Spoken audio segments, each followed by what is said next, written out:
Welcome friends. हम पढ़ रहे थे मेवाड़ राज्य का इतिहास और मेवाड़ राज्य के इतिहास में सबसे पहले बताया था कि मेर या फिर मेव जाति के कारण इसी का नाम मेदपाट या फिर प्रागपाट पड़ा और कालांतर में इस वंश के शासक हुए गुहिल और गुहिल वंश की जो स्थापना की थी, स्थापना करने का काम किया था गुहिल ने ही किया था या फिर इसी को ही नाम मिलता है गुहिलादित्य। और गुहिलादित्य ने जो किया था 556 ईस्वी में इस वंश की स्थापना की। और इनकी जो माता का नाम बताया जाता है पुष्पावती और पिता का नाम क्या बताया जाता है, पिता का नाम शीलादित्य बताया जाता है। ठीक है, तो इन्होंने इस वंश की स्थापना की नींव रखी और उसके बाद शासक हुए इस वंश के ही बापा राहुल और बापा राहुल को ही और किस नाम से जाना जाता है, काल भोज या फिर बापा राहुल के नाम से जाना जाता था। एक शासक हुए और ये जो शासक थे ये हरित ऋषि की गायें चराया करते थे, और हरित ऋषि की गायें चराया करते थे और उन्हीं के लिए दो मंदिरों का निर्माण करवाया। एक मंदिर का निर्माण करवाया था, मंदिर का नाम था एकलिंग नाथ मंदिर। और एकलिंग नाथ जो मंदिर है ये मंदिर कहाँ पड़ता है, ये कैलाशपुरी गांव के उदयपुर में पड़ता है।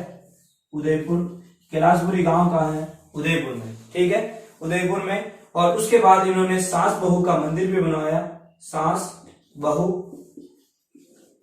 बहू का जो मंदिर है ये मंदिर कहाँ पड़ता है, ये भी उदयपुर में पड़ता है, उदयपुर में। तो दो मंदिर याद रखिएगा कि सास बहू का मंदिर कहाँ है, ये आया हुआ क्वेश्चन है। सास बहू का मंदिर कहाँ है तो अपन कहाँ जवाब देंगे, उदयपुर। और कैलाशपुरी गांव जो एकलिंग नाथ जी का मंदिर है और ये पशुपात संप्रदाय का जो है एकमात्र मंदिर है, राजस्थान में पशुपात संप्रदाय का एकमात्र मंदिर है। और ये जो स्थापना है बापा राहुल ने किसके लिए करवाया था, बापा राहुल ने अपने ऋषि या फिर अपने गुरु हरित ऋषि के लिए ये मंदिर करवाया था। और एकलिंग नाथ जो पशुपात संप्रदाय का प्रथम क्या था, मंदिर था। ठीक है, और मंदिर की जो इन्होंने इन्हीं के आशीर्वाद से, हरित ऋषि के आशीर्वाद से ही इन्होंने क्या किया, मेवाड़ राज्य को जीता। किससे, मान मौर्य को पराजित करके इन्होंने क्या किया, इस साम्राज्य को जीता। ठीक है, और फिर लास्ट में अंतिम समय में संन्यास लिया। और इनके बारे में दो अभिलेखों के बारे में कुछ मिलता है इनके बारे में। जैसे अपने अभिलेख है आठपुर लेख, और आठपुर लेख के बारे में इनके बारे में मिलता है सूर्य के समान तेजस्वी, सूर्य के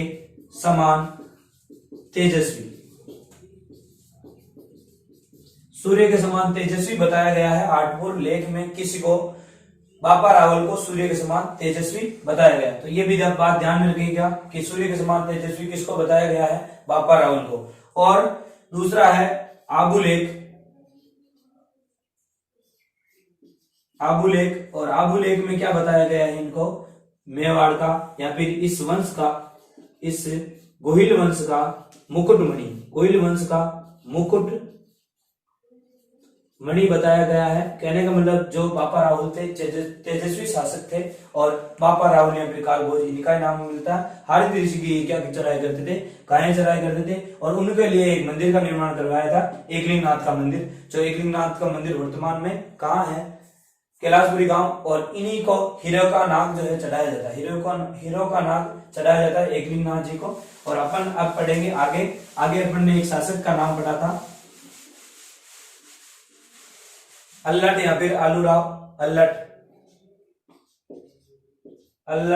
या फिर आलूराव। और अल्लट या फिर आलूराव ने एक जो नगर की स्थापना की उसका नाम था आहड़। इन्होंने एक नगर की स्थापना की आहड़, या फिर इसी को ही कहा जाता है आठपुर या फिर आघाटपुर इनके नाम है। और आहड़ था उस समय का सबसे बड़ा व्यापारिक केंद्र था। किसके समय का, अल्लट के समय का सबसे बड़ा व्यापारिक केंद्र था जो था आहड़ था। ठीक है, तो सबसे बड़ा व्यापारिक केंद्र है आहड़। किसके समय का, आलूराव या फिर अल्लट के समय का। और अल्लट ने ही अपनी राजधानी बनाई थी, किसको, आहड़ को। और पहली मेवाड़ की जो पहली राजधानी थी, मेवाड़ की पहली राजधानी का नाम था क्या, मेवाड़ की पहली राजधानी का नाम था नागदा और दूसरी राजधानी का नाम था आहड़। तो आहड़ की स्थापना इसने करवाई और राजधानी बनाई थी, राजधानी। तो राजधानी किसकी थी? इसके अल्लट के समय की राजधानी, राजधानी का नाम था आहट। और मेवाड़ का समृद्धिशील स्थान था, उस समय का व्यापारिक सबसे बड़ा व्यापारिक केंद्र भी हुआ। और इन्होंने एक मंदिर का निर्माण करवाया, मंदिर का नाम है जगत अंबिका मंदिर, जगत अंबिका मंदिर, जगत अंबिका मंदिर। और अपन बात करें अगर मेवाड़ की, मेवाड़ वर्तमान में किन किन जिलों में है स्थित है, तो अपन बात करेंगे कि एक भीलवाड़ा, एक राजसमंद, चित्तौड़गढ़ और उदयपुर जैसे जिलों में क्या है, मेवाड़ स्थित है। मेवाड़ के बाद आगे अपन, इसके बाद आगे पढ़ेंगे अपन क्या, शासक हुआ एक रण सिंह। मेवाड़ का एक शासक हुआ रण सिंह, और रण सिंह के 2 पुत्र हुए, रण सिंह के 2 पुत्र हुए। पुत्र के नाम, 2 पुत्र, ठीक है, 2 पुत्र का नाम था, एक का नाम था राहब, और राहब ने ही सिसोदा ग्राम की स्थापना की, सिसोदा ग्राम की स्थापना की। और सिसोदा ग्राम जो है ये उदयपुर में पड़ता है, सिसोदा ग्राम। और गोहिल वंश का इस सिसोदिया वंश की नींव यहीं से रखी गई। और सिसोदिया वंश, इसलिए गोहिल वंश को सिसोदिया वंश भी कहा जाता है, क्योंकि इसने राहब ने किसकी स्थापना की, राहब ने सिसोदा ग्राम की स्थापना की, और वहां राणा शाखा की शुरुआत इसने की थी, इसलिए गोहिल वंश को सिसोदिया वंश भी कहा जाता है। ठीक है, उसका दूसरा पुत्र हुआ जिसका नाम था क्षेम सिंह। और क्षेम सिंह ने क्या किया, क्षेम सिंह ने सर्वप्रथम मेवाड़ में रावल की उपाधि धारण की। कौन सी उपाधि? रावल की उपाधि। तो मेवाड़ में सर्वप्रथम रावल की उपाधि किसने धारण की? यहाँ पे गोहिल वंश में सर्वप्रथम रावल की उपाधि किसने धारण की? तो क्षेम सिंह ने धारण की। और क्षेम सिंह के 2 पुत्र हुए, और 2 पुत्रों के नाम क्या थे? पुत्र की बात करें तो पुत्र के नाम थे, एक का नाम था सामंत सिंह, एक का नाम था सामंत सिंह, और दूसरे का नाम था कुमार सिंह। कुमार सिंह, देखो बड़ा पुत्र था सामंत सिंह, छोटा पुत्र का नाम क्या था? कुमार सिंह। तो बड़े पुत्र शासक बने, और बड़े पुत्र शासक कब बने? शासक बने थे ये 1172 ईस्वी में। कब बने? 1172 ईस्वी में शासक बने। लेकिन एक मौर्य शासक था, मौर्य शासक कीर्तिपाल ने आक्रमण किया। कहा? मेवाड़ पर आक्रमण किसके विरुद्ध किया? क्योंकि शासक कौन था? सामंत सिंह के विरुद्ध कीर्तिपाल ने आक्रमण किया। आक्रमण में विजयी कौन हुआ? कीर्तिपाल। और कीर्तिपाल चित्तौड़ के शासक बन गए, और कीर्तिपाल चित्तौड़ के शासक बन गए, कुछ समय तक शासक बने रहे। और वापिस 1177 ईस्वी में कुमार सिंह ने क्या किया? आक्रमण किया। किसके विरुद्ध? कीर्तिपाल के विरुद्ध। और कीर्तिपाल को वापिस हटाया और वापिस गोहिल वंश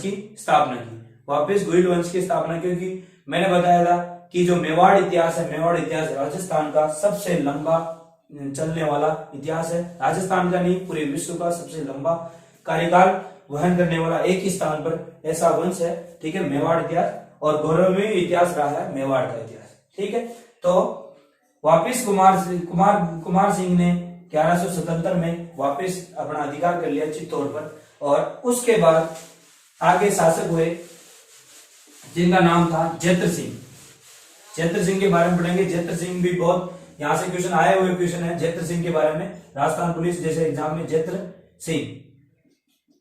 सिंह और जैत्र सिंह का जो कार्यकाल था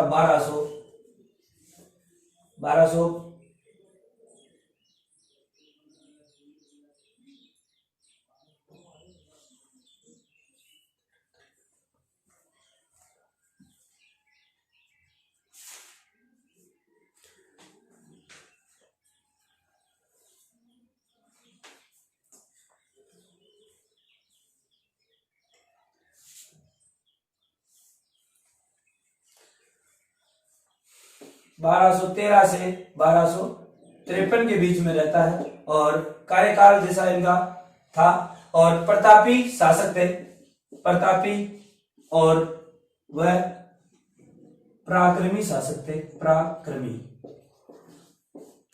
पराक्रमी शासक हुए मेवाड़ में। और इन्होंने जो है इल्तुतमिश के शासक को, इल्तुतमिश एक दिल्ली शासक था, दिल्ली शासक का नाम था इल्तुतमिश।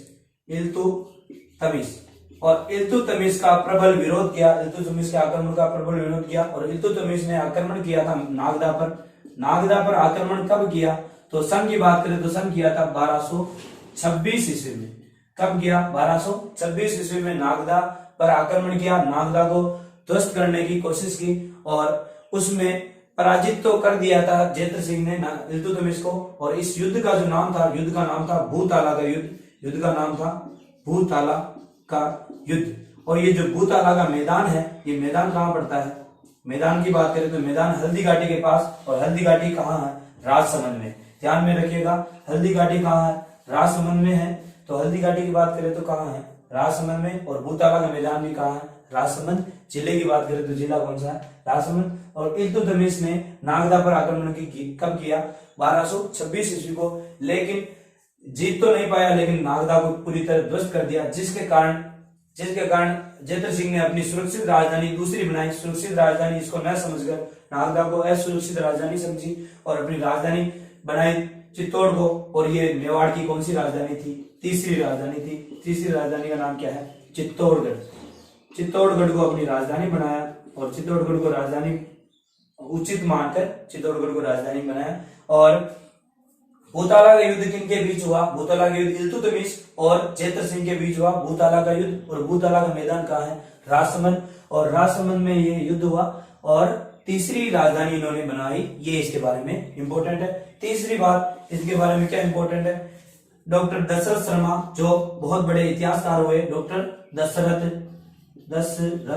शर्मा, डॉक्टर दशरथ शर्मा जो बहुत बड़े इतिहासकार हुए, इन्होंने इनके बारे में कहा था कि चित्तौड़ के प्रथम विजेता, इनके बारे में कहा था चित्तौड़ के प्रथम विजेता, यहाँ भी मेवाड़ की प्रथम विजेता इन्हें बताया था किसने, दशरथ शर्मा ने। तो दशरथ शर्मा ने किसको मेवाड़ का प्रथम या फिर चित्तौड़ का प्रथम विजेता बताया था, तो जेत्र सिंह को बताया था। दूसरी बात करें अपन दशरथ शर्मा के बारे में, तो इनके लिए कहा जाता है मध्यकालीन मेवाड़ का स्वर्णिम काल। इनके काल को क्या कहा जाता है, मध्यकालीन मेवाड़ का स्वर्णिम काल। तो मध्यकालीन मेवाड़ का स्वर्णिम काल किसके काल को कहा जाता है, बात करें तो जेत्र सिंह को। कार्यकाल देखे तो 1213 से लगाकर 53 तक इनका कार्यकाल था और इनके बीच शासन किया इन्होंने। और मध्यकालीन मेवाड़ का ये क्या था, स्वर्णिम काल माना जाता है। कहने बोले कि जो सन के बीच में इनका कार्यकाल था मध्यकालीन मेवाड़ का स्वर्णिम काल था। ऐसा किसने बताया, डॉक्टर दशरथ शर्मा ने बताया, जो इतिहासकार थे, इतिहास लेखक थे। ठीक है, तो भूताला का युद्ध किन किन के बीच हुआ, इल्तुतमिश और जेत्र सिंह के बीच हुआ। और कब हुआ, 1226 ईस्वी में। चित्तौड़गढ़ को तीसरी राजधानी किसने बनाई, क्वेश्चन आया हुआ है। चित्तौड़गढ़ को राजधानी नागदा से स्थानांतरित करके चित्तौड़ किसने बनवाई, तो बात करें तो जेत्र सिंह। ठीक है, यहाँ से इंपॉर्टेंट क्वेश्चन बनता है भूताला का युद्ध किन किन के बीच हुआ, तो जवाब देंगे इल्तुतमिश और जेत्र सिंह के बीच हुआ। अब बात करें तेज सिंह, इनके पुत्र हुए, इनके पुत्र का नाम था जेत्र सिंह, तेज सिंह। और तेज सिंह का जो कार्यकाल था 1253 से लगाकर 73 तक। ठीक है, तो इनके बीच में कार्यकाल रहता है 1253 से लगाकर 73 तक कार्यकाल रहता है। और ये भी क्या थे, पराक्रमी, अपने पिता की तरह पराक्रमी जो शासक थे, पराक्रमी शासक थे अपने पिता की तरह ये भी। और इन्होंने बलबन के आक्रमण को क्या किया था, प्रतिरोध किया था। बलबन के आक्रमण, बलबन कौन था, बलबन दिल्ली सल्तनत का शासक था, बलबन।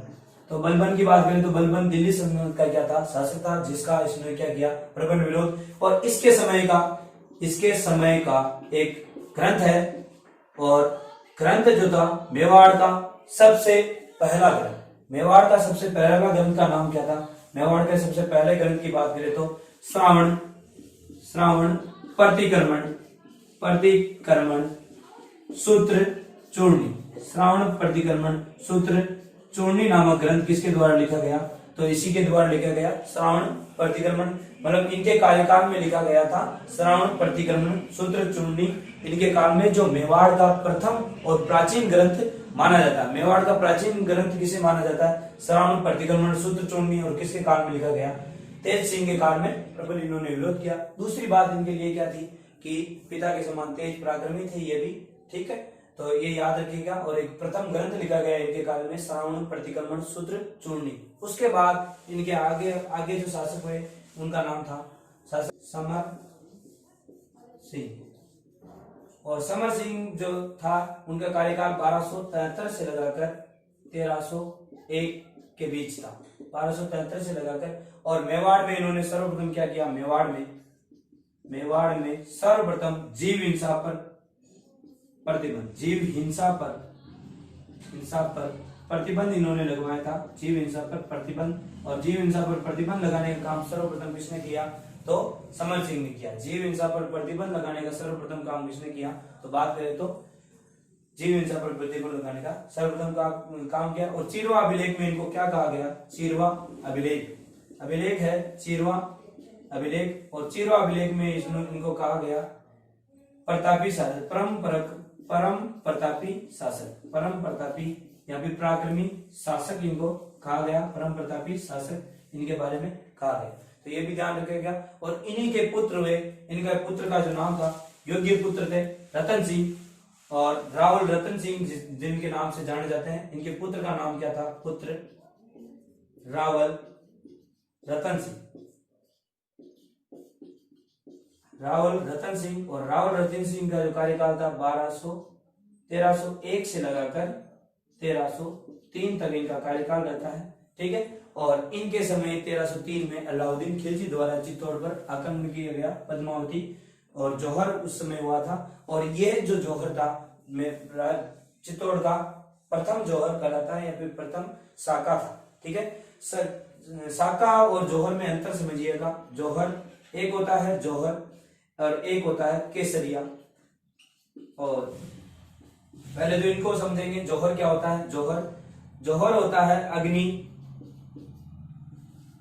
अग्नि में अपने शरीर को त्याग देना, अग्नि द्वारा अपने शरीर को त्याग देना। महिलाएं जो है अपने सतीत्व की रक्षा के लिए जौहर का काम करती थी, ठीक है, अपने सतीत्व की रक्षा के लिए जौहर का काम करती थी। क्यों, क्योंकि उनको ऐसा लगता था कि शायद अपने शासक नहीं जीत पाएंगे या फिर वो अगर मर जाते तो वो भी अपने अग्नि में अपने शरीर को त्याग देती, क्योंकि अपने सतीत्व की रक्षा करने के लिए ऐसा कदम उठाना पड़ता था। केसरिया का मतलब ये होता है कि केसरिया बाना पहनकर जब राजपूतों को ऐसा लगता है कि इस युद्ध में विजय नहीं प्राप्त होगी, फिर भी वो केसरिया बाना पहनकर युद्ध भूमि में युद्ध करने चले जाते हैं। तो केसरिया का मतलब क्या हुआ कि मतलब अपने आप को जब तक अंतिम सांस तक लड़ना, अंतिम सांस तक लड़ेंगे और लग जाता है कि अब मृत्यु पास में फिर भी नहीं रुकते हैं, उसको बोलते हैं केसरिया। और केसरिया और जौहर जब एक साथ होते हैं इस घटना को बोलते हैं साका। तो राजस्थान का दूसरा साका किसे कहते हैं, चित्तौड़ के जो युद्ध मतलब युद्ध हुआ, चित्तौड़ का अलाउद्दीन खिलजी ने जो युद्ध किया चित्तौड़ में और उसके द्वारा जौहर हुआ था, उस जौहर को क्या बोला जाता है, राजस्थान का द्वितीय जौहर और चित्तौड़ का प्रथम जौहर जो पद्मावती ने किया था। पद्मावती के बारे में कहा जाता है कि सिंहल देश की राजकुमारी थी और इनका एक तोता के बारे में बताया जाता है जिसका नाम था हीरामन तोता। और रतन सिंह के बारे में अपन अगली क्लास नेक्स्ट क्लास में पढ़ेंगे। आज के लिए इतना ही। थैंक यू, धन्यवाद।